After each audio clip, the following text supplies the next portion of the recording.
Ne kadar çok yaşarsan öleceksin değil mi da öleceksin değil mi? Dünyadan ahirete gideceksin değil mi? Tapma paraya bulla, yardım eyle bir kulla. Er geç uzun bir yola çıkacaksın değil mi?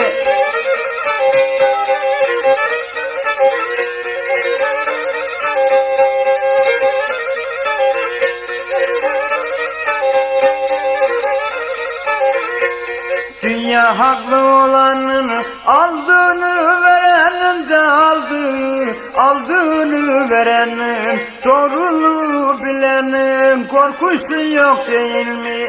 Kulak ver nasihata, affedilmez herhalde. Bir gün ağaçtan ada bileceksin değil mi?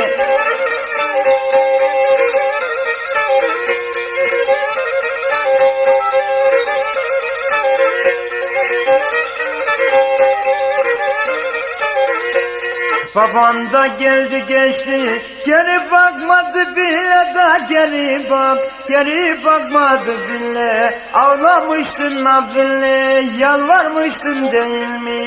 Bu dünya fani dünya, gelen bir gün gidecek. Kefenin biçilince giyeceksin değil mi?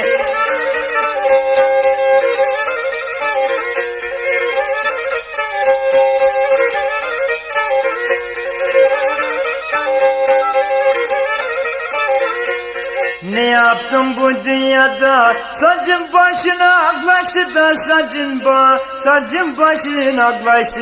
Ölüm vakti yaklaştı diyeceksin değil mi? İhtiyarlık gelişir, düşünürsün elimi. Bir kefen bir de tabut, bütün dünya malını.